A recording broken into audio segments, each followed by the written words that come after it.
Hello students, welcome back to Raman's academy. कैसे हो आप सभी? आई होप सभी अच्छे होंगे। आज हम इस वीडियो में करने वाले हैं कंप्लीट पेपर क्लास 10th का। आपको पता ही होगा जो सीबीएसई की ऑफिशियल वेबसाइट है वहाँ पर आपको काफ़ी सारे सैम्पल पेपर मिलते हैं हर एक सब्जेक्ट के। वो इसीलिए होते हैं ताकि जो आपका एग्ज़ाम में पैटर्न रहने वाला है, किस टाइप के क्वेश्चंस रहेंगे, तो उनको करना काफ़ी इम्पोर्टेंट है आपके लिए। सभी के सभी सब्जेक्ट के आपको वो सभी के सभी पेपर जो है सॉल्व करने चाहिए ताकि आपको एग्ज़ाम का लेवल पता चल सके और आपको सभी के सभी चैप्टर्स की वेटेज पता होनी चाहिए, कौन सा चैप्टर कितने मार्क्स का आएगा। उस अकॉर्डिंग आप अपनी प्रिपरेशन कर सकते हो।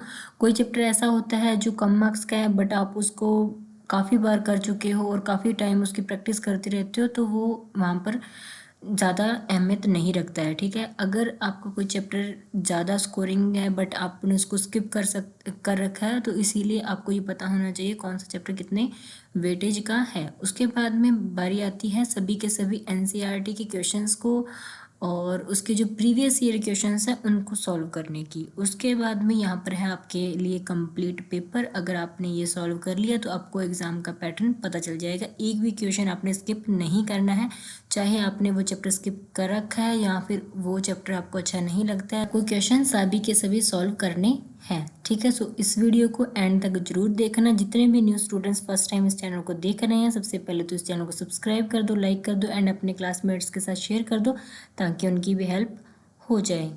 सो स्टूडेंट्स, अब हम यहाँ पर कुछ बातें समझ लेते हैं कि आपका एग्ज़ाम जैसे कि आपको पता है 3 आवर्स का रहने वाला है। ठीक है, एंड 80 मार्क्स का होगा। मैक्सिमम कितने मार्क्स का होगा? 80 मार्क्स का होगा और उसमें 5 सेक्शंस होंगी। जो ए सेक्शन रहेगा आपका, उसमें 18 MCQ and 2 questions assertion reason base पर होंगे जो कि 1 मार्क्स के होंगे। यहाँ से आपको 20 मार्क्स मिलेंगे। ठीक है, सो 1 मार्क्स के यहाँ पर 20 क्वेश्चंस हो जाएंगे, मीन्स 20 मार्क्स के यहाँ पर आपका सेक्शन ए रहेगा। उसके बाद में आता है सेक्शन नंबर 2, जिसके अंदर 5 क्वेश्चंस रहेंगे और वो भी शॉर्ट रहेंगे, बट जो मार्क्स रहेगा, जो मार्क्स के रहेंगे वो रहेंगे 2 मार्क्स के रहेंगे। 5 क्वेश्चंस यहाँ से आपको मिल जाएंगे 10 मार्क्स, अगर आपके सारे के सारे क्वेश्चन सही हो जाते हैं तो। नेक्स्ट आता है हमारे पास सेक्शन नंबर सी, जिसमें आपको 6 क्वेश्चंस देखने को मिलेंगे एंड 3 मार्क्स के होंगे। सो यहाँ से आपको मिलेंगे 18 मार्क्स। उसके बाद में आता है सेक्शन नंबर डी, जिसके अंदर 4 आपको लॉन्ग क्वेश्चंस देखने को मिलेंगे एंड वो हर एक क्वेश्चन 5 मार्क्स का होगा। टोटल 20 मार्क्स आपको यहाँ पर मिल जाएंगे जब आप कंप्लीट क्वेश्चंस को सॉल्व कर दोगे एंड सही सॉल्व कर दोगे। उसके बाद में आता है सेक्शन ई, जिसके अंदर 3 आपको क्वेश्चंस देखने को मिलेंगे और वो होंगे केस बेस्ड। ठीक है, केस स्टडी होगा जिसके अंदर आपको 3 क्वेश्चंस देखने को मिलेंगे। अब यहाँ पर आपको 5 सेक्शन तो आपको ये रहेंगे। ठीक है, उसके बाद में है हमारे पास कुछ क्वेश्चंस आपको ऐसे देखने को मिलेंगे जिसके अंदर आपको और लिखा दिखाई देगा, लाइक फर्स्ट क्वेश्चन होगा और सेकंड क्वेश्चन होगा। ठीक है, अब फर्स्ट और सेकंड में अगर आप 1 अटेम्प्ट करते हो, मतलब कि एक करते हो, अगर ये दोनों मतलब टोटल 4 मार्क्स के हैं। ठीक है, तो मतलब आपने एक क्वेश्चन किया फर्स्ट वाला तो भी आपको 4 मार्क्स मिलेंगे। अगर आपने फर्स्ट को नहीं किया, सेकंड वाला किया, तो भी आपको 4 मार्क्स मिलेंगे। आपको दोनों क्वेश्चन नहीं करने, आपको जो आता है वही आपको सॉल्व करना है। अगर आप दोनों करते हो तो उसमें क्या है, डिसएडवांटेज क्या रहेगा कि आपका टाइम वेस्ट हो जाएगा। ठीक है, क्योंकि जितने भी क्वेश्चंस बने हैं वो पूरे को पूरे टाइम को देखकर बनाए गए हैं। आप दोनों के दोनों कर दोगे, दोनों के दोनों सही कर दोगे, ऐसा नहीं है। वहाँ पर आपको 8 मार्क्स दिए जाएंगे, वहाँ पर आपको सिर्फ 4 मार्क्स ही मिलेंगे। ठीक है, अब हम चलते हैं कुछ क्वेश्चंस की और तो हमारे पास यहाँ पर 38 क्वेश्चंस रहेंगे टोटल। ठीक है, और सो फर्स्ट क्वेश्चन से स्टार्ट करते हैं। आप नोटबुक एंड पेन रेडी रखना ताकि जैसे भी आपको क्वेश्चंस मिले सबसे पहले आप खुद से ट्राई करना, वीडियो को पॉज करना। जब आपको ना समझ में आए, ना आपका आंसर सॉल्व हो या फिर आंसर आपका हो जाए, तो मैच करने के लिए आप इस वीडियो को देखना। ठीक है, सो यहाँ पर है हमारे पास first question, the graph of the quadratic polynomial p x passes through the point -6, 0 and ये कुछ हमें पॉइंट्स गिवन है। सो जीरोस ऑफ पॉलिनोमियल, तो हमें जीरोस बतानी है। सबसे पहले तो आपको पता होना चाहिए कि जीरोस क्या होती है पॉलिनोमियल की, ठीक है। 2.1 एक्सरसाइज में आपने कुछ ऐसा ग्राफ किया होगा है ना, जिसमें ऐसे कुछ बनता है, तो हम क्या करते हैं, जीरोस फाइंड आउट करते हैं। जीरोस हम किस पर देखते हैं, तो एक्स एक्सिस पर देखते हैं। जितनी भी यहाँ पर जो लाइन है वो इंटरसेक्ट करती जा रही है, वो हमारी क्या हो जाती है, जीरोस हो जाती हैं, ठीक है। सो हमारे पास ये कुछ पॉइंट्स हैं, इसके थ्रू हमें जीरोस को फाइंड आउट करना है। तो हमने यहाँ पर ग्राफ ड्रॉ कर लिया है। अब जो हमें पॉइंट्स गिवन है उनको हम यहाँ पर लिख लेते हैं। सो यहाँ पर हमारे पास सबसे पहला होता है एक्स एक्सिस पर और वाई एक्सिस क्या होता है, पॉजिटिव पॉजिटिव साइन होते हैं। यहाँ पर नेगेटिव एंड पॉजिटिव, और यहाँ पर दोनों नेगेटिव एंड यहाँ पर पॉजिटिव एंड नेगेटिव। सो यहाँ पर हमारे पास सबसे पहला है -6, 0, तो ये वाला नेगेटिव एंड पॉजिटिव कहाँ आएगा, यहाँ पर -6 एंड 0। नेक्स्ट है 0 and -30, so positive and negative, means ये पॉइंट आएगा यहाँ पर 0 एंड -30, ठीक है। और ये हमारे पास 4 और -20। सो सबसे पहला ये वाला होता है एक्स पर और ये वाई पर। अगर हम एक्स एक्सिस पर यहाँ पर देखें, सो हमारे पास ये यहाँ पर आएगा कुछ 4 एंड 20 कुछ यहाँ पर, तो मीन्स यहाँ पर पॉइंट लाई करेंगे प्लस का 4 एंड 20। नेक्स्ट है 6 एंड 0, तो 6 एक्स एक्सिस पर यहाँ पर कुछ होगा, तो ये हो जाएगा 6 एंड 0, ठीक है। तो ये हमारे पास कुछ पॉइंट्स हो गए। अब जो लाइन ड्रॉ करते हैं हम, अगर हम उसको यहाँ पर ड्रॉ करें तो ये ऐसे जाएगी, 0 यहाँ से होती हुई ये ऐसे, ठीक है। मेन जो जीरोस के जो हम फाइंड आउट करते हैं, जीरोस ऑफ पॉलिनोमियल, वो सिर्फ हम एक्स एक्सिस पर चेक करते हैं। यहाँ पर अगर हम देखें 6,0 है एंड -6,0 एंड 6,0, तो ये हमारे पास दो कुछ पॉइंट्स हैं। वेट अ सेकेंड, में पेन का कलर चेंज कर लेते हैं यहाँ पर। सो यहाँ पर है -6,0 एंड सेकेंड जो पॉइंट है हमारे पास 6,0, ठीक है। अब हमें सिर्फ एक्स एक्सिस वाले को देखना है, तो यहाँ पर हमारे पास -6 एंड दूसरा है 6, मीन्स ऑप्शन ए। अब आप 1 नंबर का क्वेश्चन है, ठीक है, आप इसके ऊपर इतना टाइम तो वेस्ट नहीं करोगे। अब हम बात करते हैं ट्रिक की। अगर आपको ये 1 मार्क्स में ऐसा कोई क्वेश्चन मिल जाता है तो आप उसके ऊपर इतना सारा टाइम वेस्ट नहीं करेंगे।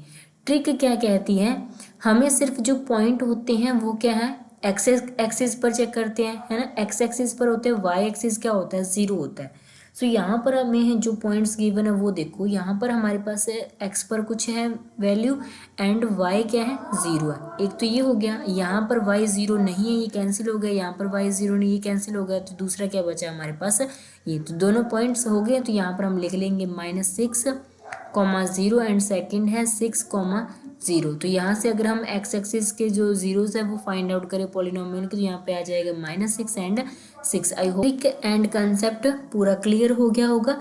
अब हम चलते हैं क्वेश्चन नंबर 2 पर। Question number 2, the value of k for which the system of equations 3x - ky = में 7। सो हमारे पास यहाँ पर 2 इक्वेशंस गिवन है, इज इनकंसिस्टेंट। सो यहाँ पर इनकंसिस्टेंट का मतलब क्या है, इनकंसिस्टेंट कब होता है, जब सिस्टम ऑफ इक्वेशन पैरेलल होता है। जब हमारे पास पैरेलल होता है तो वहाँ पर कोई भी सोल्यूशन नहीं होता है, ठीक है। क्योंकि ग्राफ के अंदर जहाँ तो जो पॉइंट्स हैं वो एक जगह पर यहाँ पर क्रॉस करें, मतलब यहाँ पर, ठीक है। या फिर दूसरा क्या होता है, दोनों लाइन आपस में यहाँ पर काफ़ी सारे पॉइंट्स पर लाई करें। लेकिन यहाँ पर अगर पैरेलल का केस आता है तो हमारे पास क्या होता है, कोई भी सोल्यूशन नहीं होता है। सो अगर कोई भी सोल्यूशन नहीं होता है, सो हम वैल्यू को के की अगर हम वैल्यू को फाइंड आउट करना है तो उसके लिए हम क्या करेंगे, जो कोफिशिएंट्स हैं उनको हम कंपेयर करेंगे। कंपेयर करने के लिए क्या फॉर्मूला है, A1 divide by A2 equals to में B1 डिवाइड बाई B2। जब इनकंसिस्टेंट का केस आता है, मीन्स जब पैरेलल होती है लाइन, तो हमारे पास जो A1 divide by A2 equal होता है B1 डिवाइड बाई B2 के, बट नॉट इक्वल्स टू होता है C1 डिवाइड बाई C2। तो ये सारे के सारे कंसेप्ट आपको पता होने चाहिए। सो अगर ये नॉट मतलब इक्वल नहीं है, सो हम यहाँ पर वैल्यू रख लेते हैं A1 की। A1 की वैल्यू है हमारे पास 3। A1 क्या होता है? x का कोफिशिएंट।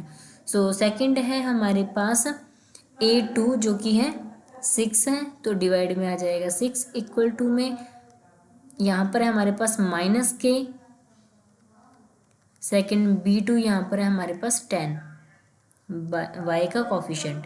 अब यहाँ पर हम क्रॉस मल्टीप्लाई कर देते हैं, तो यहाँ पर हमारे पास आ जाएगा, इसको कैंसिल कर देते हैं सबसे पहले, तो हमारे पास ये आ जाएगा 1 एंड ये आ जाएगा 2। क्रॉस मल्टीप्लाई करेंगे, ये 10 इस साइड चला जाएगा और 2 जो कि है यहाँ पर मल्टीप्लाई में चला जाएगा, तो ये आ जाएगा -2k। अब यहाँ पर सिर्फ हमें k की वैल्यू चाहिए, है ना, k की वैल्यू चाहिए, तो हम यहाँ पर एक बार -k लिख लेते हैं और 2 जो कि है मल्टीप्लाई में यहाँ पर आकर डिवाइड में चला जाएगा, ये आ जाएगा 5। बट हमें तो सिर्फ k की वैल्यू चाहिए, यहाँ पर हमें क्या है -k की वैल्यू मिल रही है, तो माइनस को क्या करेंगे, लेफ्ट साइड शिफ्ट कर देंगे, तो हमारे पास आ जाएगा k इक्वल्स टू में -5, मीन्स साइन उस साइड चला जाएगा, तो k की वैल्यू क्या आ गई -5। सो यहाँ पर ऑप्शन नंबर बी हमारा करेक्ट आंसर है। अब आई होप आपको ये क्वेश्चन क्लियर हो गया होगा। अगर आपको कंसेप्ट क्लियर नहीं है तो आपको क्वेश्चन नहीं आएगा। सबसे पहले आपको कंसेप्ट क्लियर कर लेने हैं।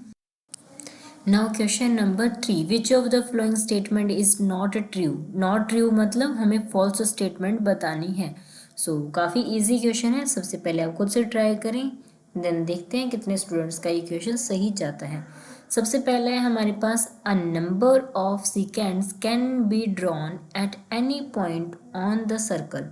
सो हमारे पास ये सर्कल है, ठीक है, तो वो कहता है नंबर ऑफ सेकेंड, कितनी भी सेकेंड कैन भी ड्रॉ कर सकते हैं eight any point of circle, तो कहीं से भी हम सेकेंड को ड्रॉ कर सकते हैं। तो लाइक यहाँ से हमने ड्रॉ कर दिया है, तो इसका मतलब क्या है, बिल्कुल सही है, हम किसी भी पॉइंट से सेकेंड को ड्रॉ कर सकते हैं। नेक्स्ट है हमारे पास, only one tangent can be drawn at any point on a circle. So यहाँ पर हम यहाँ पर सर्कल बना लेते हैं, ठीक है, तो एक ही टेंजेंट ड्रॉ की जाएगी eight any point on a circle. तो मान लो यहाँ पर कोई पॉइंट है और इस पॉइंट से ऑन अ सर्कल बोल रहा है, तो इस पॉइंट से कोई एक टेंजेंट यहाँ पर ऐसे जाएगी, तो बिल्कुल सही है, एक टेंजेंट जाएगी एक पॉइंट से और वो भी सर्कल को टच करती हुई जाएगी। सो यहाँ पर हमारा सेकंड क्या है, ट्रू है। थर्ड आता है, अ कोड is a line segment joining 2 points on a circle. So यहाँ पर हमारे पास सर्कल है, यहाँ पर कोड जो लाइन सेगमेंट है वो ज्वाइन करेगी 2 पॉइंट्स को, तो यहाँ पर ऐसे ज्वाइन करेगी 2 पॉइंट्स, नाम दे देते हैं ए एंड बी, तो ये भी क्या है, बिल्कुल सही है। नेक्स्ट आता है, वैसे तो इसके ऊपर हम डायरेक्ट टिक लगा देते हैं क्योंकि यहाँ पर हमारे पास जो 3 ऑप्शंस हैं वो ट्रू हैं एंड 1 लास्ट बचा है फॉल्स हो सकता है, बट हम इसको समझ लेते हैं कि इसमें क्या है। From a point inside a circle only 2 tangent can be drawn. तो वो इनसाइड पॉइंट, सर्कल के अंदर कोई पॉइंट है और उसके ऊपर वो टेंजेंट ड्रॉ करने की बोल रहा है। तो यहाँ पर अगर हम देखें, कोई सर्कल होता है तो टेंजेंट क्या है, ऊपर बनती है। मान लो कोई पॉइंट अगर अंदर भी बना दे हम, तो जो टेंजेंट जाएगी वो तो सर्कल को ऊपर से जाएगी ना, ऐसे क्रॉस करती हुई। सो यहाँ पर क्या हो गया, ये वाला ऑप्शन गलत हो गया, मीन्स इस क्वेश्चन के अकॉर्डिंग डी वाला ऑप्शन हमारा सही है, सही आंसर है। Now question number 4th। Now question number 4th. The radius of the base of the right circular cone and the radius of the sphere are each 5 centimeter in length. Means हमें radius बता रखी है 5 centimeter. So radius यहाँ पर हमारे पास 5 centimeter. If the volume of the cone, तो volume of the cone is equal to the volume of the sphere. So यहाँ पर हम लिख लेते हैं volume of cone equals to में है वॉल्यूम ऑफ स्पीयर के, ठीक है। सो यहाँ पर हम फॉर्मूला लिख देते हैं वॉल्यूम का, 1/3 pi square r square h equals to में 4/3 पाई आर क्यूब। जो चीज़ कैंसिल आउट हो रही है वो हम कैंसिल कर देते हैं, पाई के साथ पाई कैंसिल हो गया, 3 के साथ यहाँ पर 3 कैंसिल हो गया, और यहाँ पर r की पावर 2 है, यहाँ पर r की पावर 3 है, तो यहाँ पर ये चीज़ कैंसिल हो जाएगी, सिर्फ एक r यहाँ पर बच जाएगा, तो यहाँ पर एक r बच गया। यहाँ पर हमारे पास h है तो h लिख लेंगे, इक्वल्स टू में यहाँ पर क्या बचा है 4 बचा है, एंड मल्टीप्लाई में r बचा है। r की वैल्यू हमें बता रखी कितनी है 5 है, सो 5 × 4 कितना आ जाएगा h की पावर 20। सो हमें h फाइंड आउट करना था, h की वैल्यू आ गई 20 centimetre, so 20 means B option हमारा यहाँ पर करेक्ट आंसर है। Now question number 5, if nth term of an AP is 7n-4 then the common difference of the AP is, सो हमारे पास ये कुछ ऑप्शंस हैं एंड 1 मार्क्स का ये आपका क्वेश्चन रहने वाला है। सो सबसे पहले तो हमारे पास nth टर्म गिवन है, nth टर्म को हम कैसे लिखते हैं, मीन्स an इक्वल्स टू में 7n-4 हमारे पास है।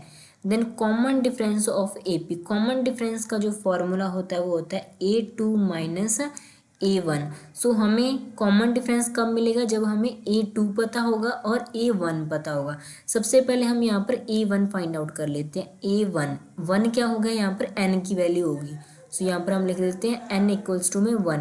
अगर हम n की वैल्यू 1 रखते हैं तो हमारे पास an क्या आ जाएगा, मीन्स A1 क्या आ जाएगा 7 × में 1 माइनस में 4, मतलब कि 8 - 4, तो यहाँ पर हमारे पास आ गया 4, सॉरी 7 था यहाँ पर, तो ये आ जाएगा 1 सेकेंड, तो ये आ जाएगा हमारे पास 7 - 4, तो यहाँ पर आ जाएगा 3। A1 की वैल्यू क्या आ गई 3। नेक्स्ट हम A2 फाइंड आउट कर लेते हैं, क्योंकि हमें कॉमन डिफरेंस के लिए A2 चाहिए। A2 अगर हम फाइंड आउट करेंगे तो n की वैल्यू क्या हो जाएगी 2 हो जाएगी, n की वैल्यू 2 हो जाएगी, 7 × 2 - 4, 14 - 4 कितना आ जाएगा 10 आ जाएगा। हमारे पास A2 आ गया 10, यहाँ पर हम लिख देते हैं A2 की वैल्यू 10 माइनस A1 की वैल्यू कितनी है 3 है, सो माइनस करेंगे तो यहाँ पर हमारे पास आ जाएगा 7। सो ऑप्शन नंबर ए हमारा करेक्ट आंसर है। Now next question, question number 6, if tan theta 5/2 है देन जो हमारे पास वैल्यू है किस चीज़ के इक्वल आएगी। तो इसे सॉल्व करने के लिए सबसे पहले हम क्या करेंगे, cos थीटा के साथ हम दोनों डिनोमिनेटर एंड न्यूमिनेटर को डिवाइड कर देते हैं cos थीटा के साथ।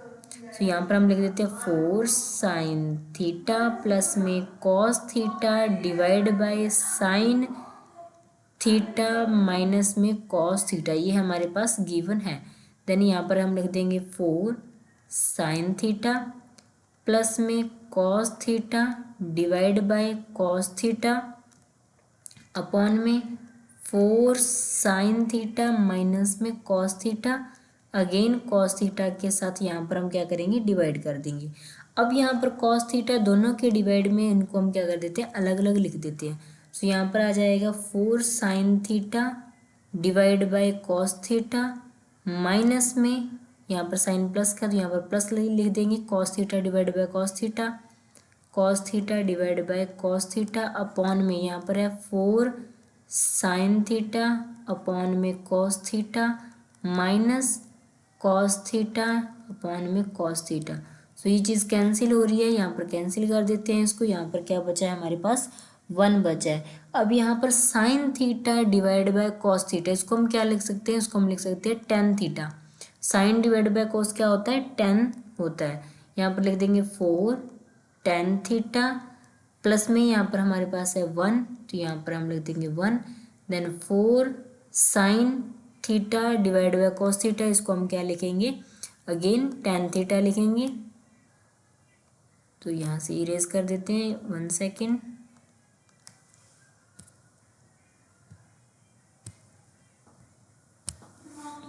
सो यहाँ पर आ जाएगा हमारे पास tan थीटा माइनस में 1। tan थीटा की वैल्यू हमें बता रखी है 5/2, सो हम सिंपल यहाँ पर लिख देंगे 4 मल्टीप्लाई में tan थीटा है हमारे पास 5/2 प्लस में 1, सेम यहाँ पर 4 मल्टीप्लाई में 5 डिवाइड बाई 2 माइनस में 1, कैंसिल किया तो ये आ गया 2, यहाँ पर कैंसिल किया तो ये आ गया 2। सो यहाँ पर हम 5 मल्टीप्लाई 2 कितना आ गया 10 प्लस में 1 अपॉन में 5 डिवाइड बाई 2, 10 माइनस में 1, ये आ जाएगा 11 डिवाइड बाई 9। सो ऑप्शन हमारे पास है यहाँ पर ए ऑप्शन हमारा करेक्ट आंसर है। आई होप आपको ये क्वेश्चन भी क्लियर हो गया होगा। नाउ नेक्स्ट क्वेश्चन पर चलते हैं, question number 7th। In the given figure a tangent has been drawn at a point P on the circle centred at O। So ये क्या है, सेंटर है इस सर्कल का, तो O और Q क्या हो गया, रेडियस होगी, और OP ये भी क्या है, रेडियस है इस सर्कल की, ठीक है। सो हमें और क्या गिवन है, एंगल TPQ ये दे रखा है 110, TP एंड Q मीन्स ये पूरा ये कितना है 110 हमें ये गिवन है, ठीक है। आपको इतना पता होगा कि जो सर्कल होता है, ठीक है, सर्कल में अगर यहाँ से रेडियस जा रही है और यहाँ पर टेंजेंट है, ये क्या ड्रॉ हो गया, परपेंडिकुलर, और परपेंडिकुलर का जो ये वाला एंगल होता है ये कितने डिग्री के बराबर होता है, 90 डिग्री का होता है। सो यहाँ पर जो हमारे पास ये होगी रेडियस, ठीक है, ये रेडियस होगी और ये होगी टेंजेंट, तो ये वाला जो एंगल है ये कितने डिग्री का हो गया, 90 डिग्री का हो गया, और जो कंप्लीट ये एंगल है ये कितने का है, 110 का, मीन्स ये ऐसे बना हुआ है, ठीक है, ये है, तो ये पूरा इतना यहाँ तक ये है 110, और जो इतना ये वाली चीज़ जो है रेडियस और ये टेंजेंट ये कितने की, ये है 90। अगर हम 90 माइनस कर दे 110 से तो हमें क्या मिल जाएगा, ये वाला एंगल मिल जाएगा। अब हमें ये वाला एंगल क्यों फाइंड आउट करना है, क्योंकि हमसे पूछा है एंगल POQ मीन्स POQ। सो हमें ये वाला एंगल फाइंड आउट करना है। ये वाला एंगल फाइंड आउट करने के लिए हमें ये दोनों एंगल भी पता होने चाहिए, ठीक है। अब यहाँ पर हम इसको लिख लेते हैं कि एग्ज़ाम में हम इसको कैसे राइट डाउन करेंगे।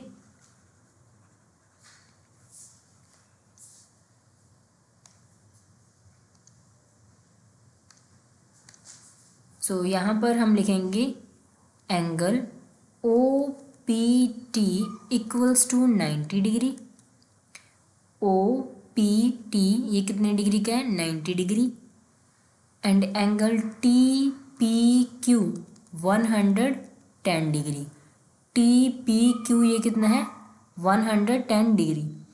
अब TPQ ये किस चीज़ के इक्वल है, ये वाला TPQ इन दोनों एंगल को जोड़कर बना हुआ है। सो हम इसको कैसे लिख सकते हैं, इसको हम एक्सलेट कर लेते हैं, ये वाले अंदर वाले को यहाँ पर हम एक्सलेट कर लेते हैं। सो यहाँ पर एंगल OPT प्लस में x, ये वाला एंगल प्लस में ये वाला एंगल कितने के इक्वल हो जाएगा, 110 के इक्वल हो जाएगा। अब हमें पता है OPT कितना है, 90 डिग्री है, यहाँ पर हम 90 डिग्री लिख लेते हैं, प्लस में x इक्वल टू में 110। हमें x की वैल्यू चाहिए, x हम एज इट इज़ यहाँ पर लिख देंगे, 90 उस साइड जाकर माइनस हो जाएगा, सो माइनस करेंगे तो ये आ जाएगा 20 डिग्री। सो हमारे पास ये x की वैल्यू क्या आ गई, 20 डिग्री आ गई। हमें ये वाला पता चल गया, हमें ये फाइंड आउट करना है। अब हम इसको देखते हैं ये कितने डिग्री बराबर होगा। अब देखो कोई भी जो एंगल होता है वो कितने डिग्री के, मतलब पूरा टोटल कितने के बराबर होता है, वो होता है 180 डिग्री के इक्वल होता है। और जब अगर हम ट्रायंगल की बात करें तो उसकी दो जो साइड्स होती हैं वो क्या होती है, इक्वल होती है। तो यहाँ पर हमारे पास OPQ, तो इस सर्कल में ये दो लाइन क्यों इक्वल है, वन रीज़न क्या है इसका कि ये रेडियस है। अब यहाँ से देखो ये कोई सर्कल है, यहाँ से रेडियस जा रही है, इक्वल हो गया। अगर ये 2 है तो ये भी 2 होएगी, यहाँ पर अगर 2 है तो सारी जगह क्या होगी 2, मतलब ये इक्वल है जितने डिग्री का। अगर ये साइड्स इक्वल है मीन्स ये एंगल भी क्या हो जाएंगे, इक्वल हो जाएंगे। ये 20 डिग्री आया तो ये कितना हो गया, 20 डिग्री हो गया, ठीक है। हमें ये दो एंगल पता चल चुके हैं। अब जो ट्रायंगल होता है वो कितने के इक्वल होता है, टोटल 180 के इक्वल होता है। इसको लिखेंगे कैसे, हम यहाँ पर देख लेते हैं, एंगल POQ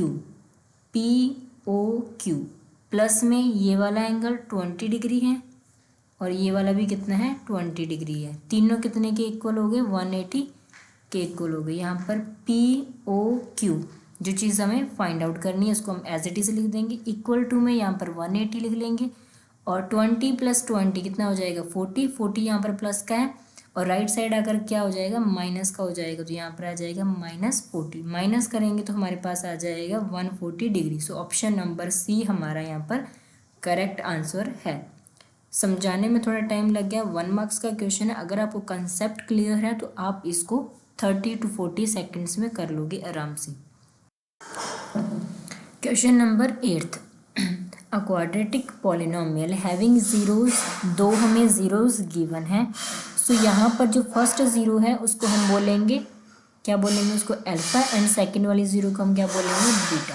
ठीक है, हमें क्या करना है इक्वेशन को फाइंड आउट करना है। Equation polynomial, quadratic polynomial equation क्या होगी, तो उसके लिए एक फॉर्मूला है। उसे सॉल्व करने से पहले हमें क्या चाहिए होगा sum of zeros and product of zero. सबसे पहले हम उसको फाइंड आउट कर लेते हैं। तो यहाँ पर होएगा sum of zeros means alpha plus beta. यहाँ पर लिख लेते हैं अल्फा प्लस में बीटा। अल्फा की वैल्यू क्या है -√5/2 और प्लस है, यहाँ पर हम प्लस कर देंगे, ये आ जाएगा 5 - 2। प्लस माइनस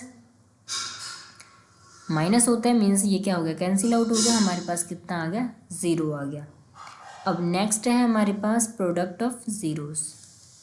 तो यहाँ पर -√5/2 मल्टीप्लाई में 5/2।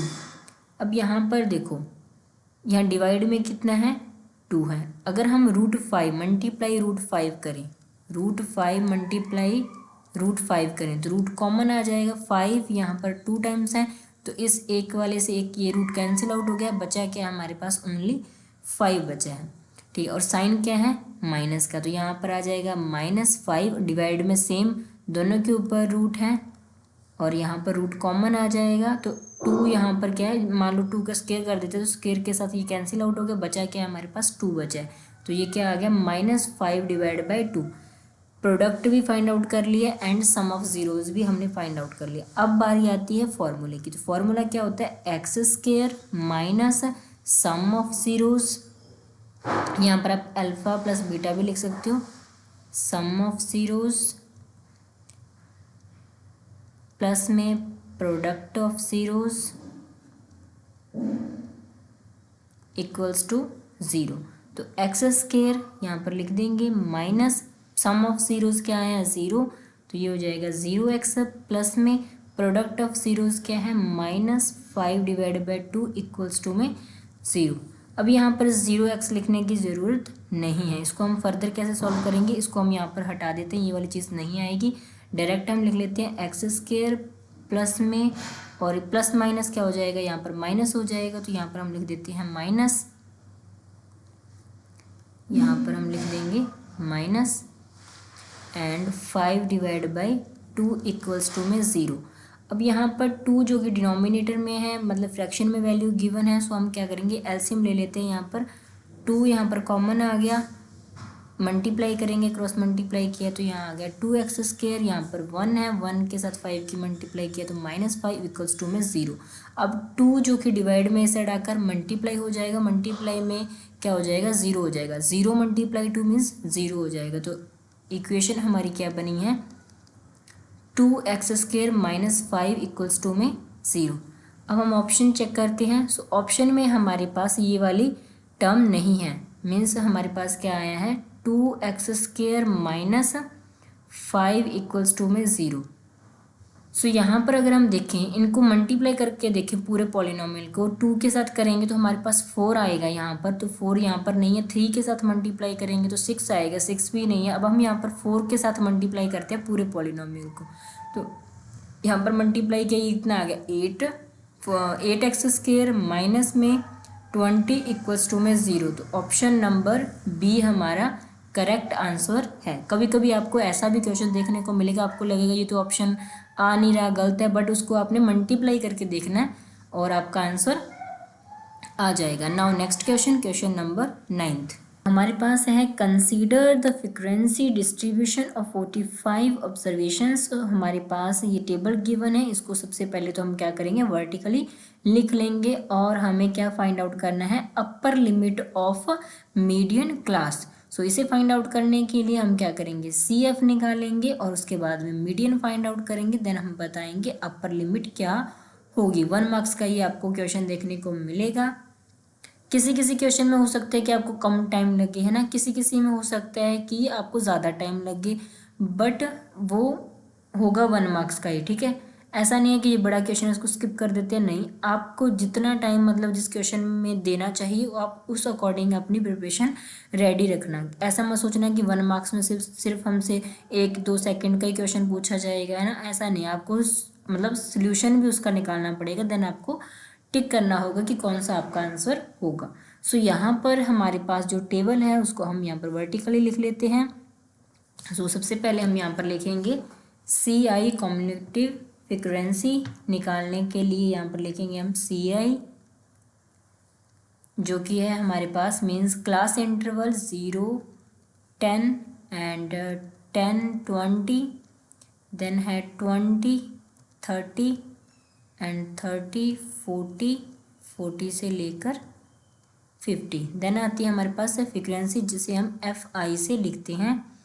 5 है हमारे पास, देन 9, 15 एंड 10 एंड 6। उसके बाद में हमें यहाँ पर चाहिए CF।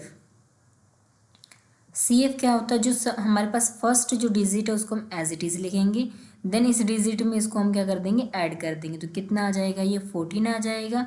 उसके बाद में फिर ये वाला 15 ऐड करेंगे इसके अंदर, ये आ जाएगा हमारे पास 29, देन 29 प्लस 10 कितना हो जाएगा, 39, 39 प्लस 6 क्या हो जाएगा, 45। ये हमारे पास टर्म्स आ गई हैं। अब जो लास्ट जो टर्म होते हैं, जो टोटल होता है वो कितना होता है, वो उसको हम क्या बोलते हैं, n बोलते हैं। तो यहाँ पर हम क्या करेंगे, n डिवाइड बाई 2 करेंगे तो हमारे पास क्या आ जाएगा, मीडियन आ जाएगा। 45 डिवाइड बाई 2 करेंगे तो हमारे पास आ जाएगा 22.5। अब यहाँ पर हम क्या करेंगे, CF के अंदर हमें कोई ऐसी वैल्यू चाहिए होती है जो 22.5 से थोड़ी सी ज़्यादा हो, मतलब इसके बाद जो हाईएस्ट जो आता है उसको हम यहाँ पर देखते हैं। सो यहाँ पर 22.5 से बड़ा क्या है, 5 तो नहीं है, 14 भी नहीं है, यहाँ पर क्या है 49। तो हमें इसकी क्या करनी है, अपर लिमिट बतानी है। तो यहाँ पर जो 20 है ये क्या है, लोअर लिमिट है, एंड जो 30 है वो क्या है, अपर लिमिट है। मीन्स C हमारा क्या हो गया, करेक्ट आंसर हो गया। आई होप आपको इतना क्लियर हो गया होगा। Now next question, question number 10th। इस क्वेश्चन में क्या है, 80 गिवन है, ये वाला एंगल हमें बता रखा है कि ये क्या है, 80 है, और हमसे पूछा है ODA और OBC ये एंगल क्या है, इनके कुछ ऑप्शंस दे रखे हैं, उसके अकॉर्डिंग हमें इसको बताना है। सो ऑप्शंस हम देख लेते हैं। यहाँ पर फर्स्ट है equilateral and similar, isosceles but not similar, isosceles and similar but not similar. ये चीज़ें हमें बतानी है। अगर आपको ये कंसेप्ट क्लियर है, पता है, तो आप इसको 10 सेकेंड में कर दोगे। अब हम बात करते हैं कंसेप्ट की, इसके पीछे क्या कंसेप्ट है, कि इसमें क्या होगा, कंसेप्ट क्या लगेगा। अगर यहाँ अब एक इम्पोर्टेंट चीज़, अगर यहाँ पर दो लाइंस ऐसे इंटरसेक्ट करती हैं, अगर ये 80 डिग्री का है तो ये भी कितने डिग्री का हो जाएगा, 80 डिग्री का हो जाएगा। तो यहाँ पर हमारे पास 80 डिग्री गिवन है, ठीक है, तो ये भी कितना हो जाएगा, 80 डिग्री हो जाएगा। अब यहाँ पर हम दूसरी चीज़ समझ लेते हैं, जो हमारे पास जो एंगल ये वाला गिवन है इसके अंदर DO इक्वल है AO के, ठीक है। यहाँ पर हम रफली एक और बना लेते हैं। सो यहाँ पर हमारे पास है DO, एक मिनट थोड़ा सा बड़ा बना लेते हैं यहाँ पर। सो यहाँ पर हमारे पास ये एंगल गिवन है, ठीक है। सो यहाँ पर DO एंड A हम यहाँ पर लिख देते हैं। इसके बाद में हमारे पास DO ये वाला लाइन इस लाइन के इक्वल है इस ट्रायंगल में। अब यहाँ पर देखो, ट्रायंगल की अगर दो साइड्स इक्वल हैं, मीन्स जो एंगल होंगे वो भी क्या होंगे, इक्वल होंगे। सो यहाँ पर जो एंगल होंगे वो भी क्या होंगे, इक्वल होंगे। सो यहाँ पर अगर x है तो ये भी क्या हो जाएगा, x हो जाएगा। ये टोटल ट्रायंगल कितने के इक्वल होता है, 180 डिग्री के इक्वल होता है। यहाँ पर लिख देते हैं x प्लस में x, ये कितना है 80 डिग्री, इक्वल्स टू में 180 डिग्री, 2x हो जाएगा प्लस में 80 हो जाएगा इक्वल्स टू में 180 हो जाएगा। सो यहाँ पर 2x इक्वल टू में 180 माइनस 80 कितना हो जाएगा, 100 हो जाएगा। सो यहाँ पर x इक्वल टू में 100, 2 यहाँ पर मल्टीप्लाई में डिवाइड कर देंगे तो x की वैल्यू कितनी आ गई 50। अगर x 50 है तो ये वाला x भी कितना हो जाएगा 50 हो जाएगा। यहाँ पर हम छोटा सा लिख देते हैं, ये हो गया 50 डिग्री, तो ये भी कितना हो गया 50 डिग्री। अब इसी में आप एक कंसेप्ट और समझ लीजिए। मान लो ये सर्कल है, ठीक है, सर्कल के अंदर यहाँ पर कोड है, कोड के ऊपर ये एंगल बना हुआ है और एक एंगल यहाँ इसी कोड पर एक और एंगल बना हुआ है। तो क्या होता है, वो इक्वल होते हैं। ये वाले जो एंगल होते हैं ये क्या होते हैं, इक्वल होते हैं। वैसे ही सेम अगर हम यहाँ पर लाइन ड्रॉ कर दें तो दैट मीन्स ये वाला डी जो एंगल है ये बी के इक्वल हो जाएगा। अगर ये बी के इक्वल हो जाएगा तो ये 50, तो ये वाला भी कितना हो जाएगा 50 हो जाएगा। अगेन ये वाला ए एंगल सी एंगल के इक्वल हो जाएगा, ये 50 है तो ये भी कितना हो जाएगा 50 हो जाएगा। अब यहाँ पर देखो, अगर ये एंगल इक्वल हो गए हैं, तो अगर एंगल इक्वल होते हैं तो ये दोनों अपोजिट साइड्स भी क्या होंगी, इक्वल होंगी, ठीक है। तो ये आपकी क्या है, प्रॉपर्टी है। प्रॉपर्टी के अंदर जो होता है लाइन सेगमेंट होती है वो क्या होती हैं, इक्वल होती हैं। किसी भी एक कोड पर सर्कल के अंदर अगर दो एंगल बनते हैं तो उनके जो एंगल होते हैं वो क्या होते हैं, इक्वल होते हैं। अब यहाँ से कंक्लूजन क्या निकलता है, angle O D A and O B C क्या होगा। सो यहाँ पर देखो जो डी है ये कितना है 50, तो ये भी क्या हो गया इक्वल हो गया, सिमिलर है। ये साइड्स भी क्या है इक्वल है। उसके बाद में ये 50 है तो ये भी कितना हो गया 50 हो गया, मतलब ये क्या है सिमिलर तो है। एंगल एंगल एंगल प्रॉपर्टी से हम बता सकते हैं कि ये क्या है सिमिलर है। यहाँ पर सेकंड चीज़, अगर ये 50 है तो ये भी 50 है, ये सारे के सारे क्या है इक्वल हैं। अब यहाँ पर जो ये वाली लाइन है ये क्या है इस चीज़ के इक्वल है और ये वाली लाइन क्या है इक्वल है, तो इनके अपोजिट्स जो साइड्स हैं वो भी क्या हो जाएंगी इक्वल हो जाएंगे। तो ये दूसरा क्या है आइसोसेलेस ट्रायंगल भी है। सो यहाँ पर हम बता देते हैं ऑप्शन नंबर सी हमारा करेक्ट आंसर है, सिमिलर भी है एंड आइसोसेलेस भी है। Now next question.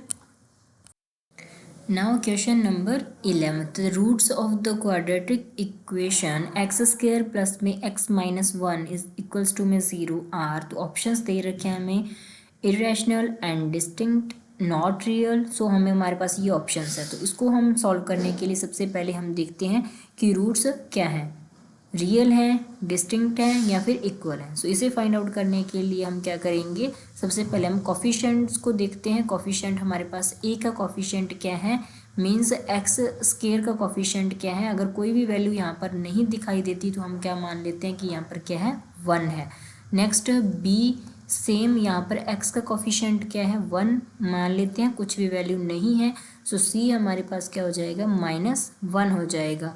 अब यहाँ पर हम फॉर्मूला लगाएंगे d इक्वल्स टू में b square minus 4ac value को रख देते हैं। b हमारे पास 1 का स्क्वायर माइनस 4, 1 मल्टीप्लाई में माइनस का 1, इसको सॉल्व करेंगे तो ये 1 आ जाएगा, माइनस माइनस क्या हो जाएगा प्लस हो जाएगा, और ये 4 मल्टीप्लाई 1 करेंगे तो कितना आ जाएगा 4 आ जाएगा। तो कितना आ गया ये 5 आ गया। 5 मीन्स 0 से ग्रेटर देन है, 5 इज़ ग्रेटर देन 0। तो ये क्या कौन सा रूट होते हैं, डिस्टिंक्ट रूट होते हैं, ठीक है। सो हमारे पास ऑप्शन ए के अंदर है एंड ऑप्शन सी के अंदर, इन दोनों में से हो सकता है, इनको हम एलिमिनेट कर देते हैं, ये हमारा ऑप्शन नहीं होगा। नेक्स्ट अब हम फाइंड आउट कर लेते हैं क्या ये रैशनल है या फिर इरेशनल है। सो रैशनल इरेशनल फाइंड आउट करने के लिए हम सेकंड वाला फॉर्मूला लगाएंगे जो कि होता है x इक्वल्स टू में -v प्लस माइनस रूट में d अपॉन में 2a। सो यहाँ पर हमारे पास माइनस b की वैल्यू 1 है प्लस माइनस, और d हमने अभी फाइंड आउट किया था कितना आया था 5 आया था, अपॉन में 2 मल्टीप्लाई में a कितना है 1 है, 2 मल्टीप्लाई 1 करेंगे तो ये क्या हो जाएगा 2 ही हो जाएगा। यहाँ पर हमारे पास प्लस है और एक क्या है माइनस है, तो इसको हम आगे फर्दर सॉल्व नहीं कर सकते। तो हमारे पास जो 2 जीरोज आ जाएंगे वो क्या आएंगी -1 प्लस में √2, एक बार प्लस लिख लेते हैं, सॉरी यहाँ पर 5 है, अपॉन में √2। सेकेंड हमारे पास क्या आ जाएगा -1 माइनस में √5 अपॉन में यहाँ पर आ जाएगा हमारे पास 2। तो हमारे पास है ये दो वैल्यूज़ हैं। अब यहाँ पर बताओ कि ये रैशनल है या फिर इरेशनल है। अगर यहाँ पर √5 है मीन्स ये नंबर कौन सा इरेशनल है। इरेशनल नंबर के अंदर -1 प्लस करें या फिर डिवाइड करें रैशनल नंबर के साथ तो वो क्या रहता है, इरेशनल ही रहता है। सो हमारे पास ये क्या हो गया, इरेशनल हो गया, मीन्स सी ऑप्शन भी हमारा गलत हो गया एंड ऑप्शन ए हमारा क्या है, करेक्ट आंसर है। Now next question, question number 12। Now question number 12 बहुत ही ईजी है, ठीक है। 2-3 सेकंड्स में आप इस क्वेश्चन को सॉल्व कर दोगे। यहाँ पर हमारे पास थीटा की वैल्यू गिवन है एंड 3tan थीटा की वैल्यू हमें बतानी है। सो यहाँ पर हम लिख लेते हैं 3tan थीटा, थीटा मीन्स यहाँ पर 30 गिवन है हमें, तो हम 30 यहाँ पर रख देंगे। अब ये क्या बन गया 3tan 30 की वैल्यू कितनी होती है, अगर आप टेबल देखेंगे तो उसके अंदर होगा आपको 1/√3। इसको सॉल्व करेंगे तो यहाँ पर अपॉन में 1 लेट कर लेते हैं, 3 × 1 3 हो जाएगा और यहाँ पर डिवाइड में आ जाएगा √3। सो ऑप्शन नंबर सी हमारा क्या है, करेक्ट आंसर है। अगर आपको टेबल कंप्लीट याद है तो आपके लिए कोई कुछ सेकंड्स का क्वेश्चन है। अगर आपको टेबल नहीं आती है तो आप इस क्वेश्चन को ज़्यादा टाइम में करोगे या फिर पहले आप टेबल लिखोगे जो भी है आपका, ठीक है। सो आपने क्या करना है, टेबल को याद कर लेना है अगर आपने क्वेश्चंस को 1-2 सेकंड्स में उड़ाना है तो। Now next, so question number 13, the volume of solid hemisphere is. So हमें बेसिकली वॉल्यूम गिवन है and total surface area of solid hemisphere हमें फाइंड आउट करना है। सो जो वॉल्यूम है वो हमें सेंटीमीटर क्यूब में गिवन है। सो सबसे पहले हम यहाँ पर लिख लेते हैं जो चीज़ हमें गिवन है। So volume of hemisphere equals to में 396 डिवाइड बाई 7। सो यहाँ पर वॉल्यूम ऑफ हेमिस्फीयर का फॉर्मूला लिख देंगे 2/3 πr³ इक्वल्स टू में 396 डिवाइड बाई 7। सो यहाँ पर जो चीज़ हमें पता है उसको हम लिख देते हैं। पाई की वैल्यू हमें पता है 22 डिवाइड बाई 7 होती है एंड आर हमें पता नहीं है, आर को हम एज इट इज लिख देंगे 396 डिवाइड बाई 7। तो ये हमारे पास आ जाएगा। अब इसके बाद में यहाँ पर देखो r³ यहाँ पर हम एज इट इज़ लिख लेंगे, उसके बाद में 396 अपॉन में 7 है और यहाँ पर क्या है डिवाइड में है। सो यहाँ पर हम मल्टीप्लाई में लिख देंगे इसे हटाकर 7 × 3 एंड ये मल्टीप्लाई में है, ये डिवाइड में चला जाएगा 22 × में 2। सो इसको 2 के साथ कैंसिल आउट करेंगे तो ये हो जाएगा 1 एंड उसके बाद में जाएगा 9 पर, उसके बाद में जाएगा 8 पर, 7 के साथ 7 कैंसिल आउट हो जाएगा। अब यहाँ पर 11 के टेबल पर कट कर देंगे, ये जाएगा 2 पर, ये 1 पर एंड देन 8 पर। अब ये 2 की टेबल पर कितने पर जा रहा है 9 पर, 9 को 3 से मल्टीप्लाई करेंगे तो आ जाएगा 27। मीन्स r³ इक्वल्स टू में 27। r की वैल्यू कितनी आ जाएगी 27, किसका क्यूब होता है 3 का। सो r की वैल्यू आ गई हमारे पास 3। अब हमें क्या फाइंड आउट करना है, total surface area, total surface area of hemisphere. So जो कि है हमारे पास फॉर्मूला क्या होता है 3πr², आपको ये याद कर लेना है, इक्वल्स टू में 3 मल्टीप्लाई में पाई की वैल्यू होती है 22 डिवाइड बाई 7 मल्टीप्लाई में r हमने अभी फाइंड आउट किया 3 का स्क्वायर कितना हो जाएगा 9। तो यहाँ पर 9 लिख लेंगे, उसके बाद इसको सॉल्व करेंगे तो ये आ जाएगा, यहाँ डिवाइड में 7 ही रहेगा, इन तीनों की मल्टीप्लाई करेंगे तो ये आ जाएगा 594 सेंटीमीटर स्क्वायर। आई होप आपको ये समझ में आया होगा। सो ये आ गया हमारा ऑप्शन नंबर बी हमारा करेक्ट आंसर है। नाउ क्वेश्चन नंबर 14, इन अ bag containing 24 balls. So total balls कितनी है हमारे पास, यहाँ पर लिख लेते हैं। टोटल बॉल्स है हमारे पास 24, जिसमें से 4 ब्लू हैं, तो यहाँ पर हम लिख लेते हैं ब्लू बॉल कितनी है 4 है एंड ग्रीन बॉल्स हैं इसमें से 11 एंड रेस्ट आर वाइट। अगर हम इन दोनों को ऐड करके और 24 में से माइनस कर देंगे तो हमारे पास यहाँ पर वाइट बॉल्स आ जाएंगी। 1 ball is drawn at random, उनमें से सभी में से एक बॉल को उठाया जाता है, निकाला जाता है। The probability that drawn ball is white in colour, तो प्रोबेबिलिटी हमें वाइट बॉल होने की बतानी है। सो सबसे पहले हमें वाइट बॉल है कितनी वो हमें पता होनी चाहिए। सो यहाँ पर हम वाइट बॉल निकालेंगे तो वाइट इक्वल्स टू में टोटल माइनस में ब्लू बॉल प्लस में ग्रीन बॉल, सो टोटल है हमारे पास 24, माइनस में ब्लू बॉल्स हैं 4 प्लस में 11, सो 24 माइनस में 15, तो ये करेंगे कितना आ जाएगा 9 हमारे पास आ जाता है वाइट बॉल्स। तो प्रोबेबिलिटी वाइट बॉल होने की कितनी आ जाएगी 9 डिवाइड बाई टोटल 24, तो कैंसिल आउट करेंगे 3 पर 3 3 जाए 8 3 जाए, तो कितना आ गया 8 3 divide by 8 means option number B हमारा करेक्ट आंसर हो जाएगा। Now question number 15th। सो यहाँ पर हमें बताना है the point on the x axis nearest to the point -4 -5।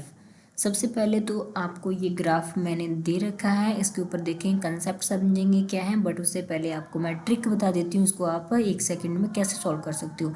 सो अगर हमसे एक्स एक्सिस के नियरेस्ट पॉइंट पूछा है तो मीन्स जो ये वाला सबसे पहले वाली रकम क्या होती है एक्स पर, और ये क्या होती है वाई एक्सिस पर। अगर हमारे पास ये एक्स है तो अगर एक्स एक्सिस पूछ रखा है तो जो चीज़ पूछ रहा है वो तो एज इट इज़ लिख देंगे -4। अब वाई एक्सिस की बात नहीं करिए तो वो कितना हो जाएगा 0 हो जाएगा। तो ये क्या हो गया हमारा ऑप्शन नंबर बी यहाँ पर करेक्ट आंसर हो गया। वहीं अगर यहाँ पर वाई एक्सिस लिखा होता तो वाई एक्सिस होता मीन्स ये -5 हो जाता है और एक्स की वैल्यू क्या हो जाती 0 हो जाती, 0 -4 हो जाता है। ठीक है, अगर हमें यहाँ पर वाई एक्सिस लिखा होता तो होता, लेकिन अब हमारा आंसर क्या है बी। तो मैंने दोनों आपको कॉन्सेप्ट बता दिए। अब हम यहाँ पर बात करते हैं कि इसको हमने -4 और 0 कैसे निकाला है। सबसे पहले तो आप यहाँ पर -4 और -5 देखो कहाँ पर आएगा।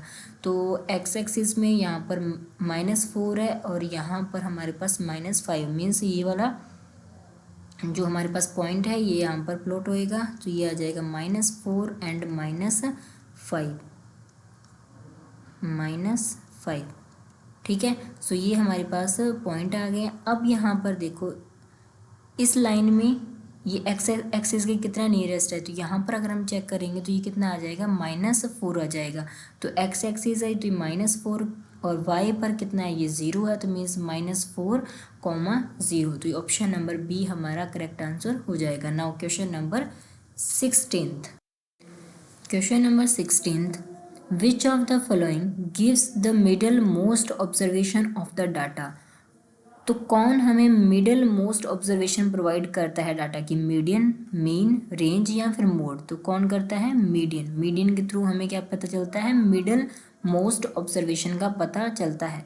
अब मीन से हम क्या पता करते हैं, मीन से हमें पता चलता है एवरेज। एंड रेंज क्या होती है, जब हम लोअर लिमिट को अपर लिमिट में से माइनस कर देते हैं तो वो हमारे पास क्या आती है रेंज आती है। मोड क्या होता है, मोड तब यूज़ किया जाता है, तब निकाला जाता है जब हमसे रिपीटेशन पूछा जाता है। ठीक है, सो आपको इनमें से कुछ भी आ सकता है क्वेश्चन मीन के रिलेटेड, मैंने सारा आपको बता दिया है। मीन क्या होता है, रेंज क्या होता है, मोड क्या होता है एंड मीडियन क्या होता है। Now next question number 17।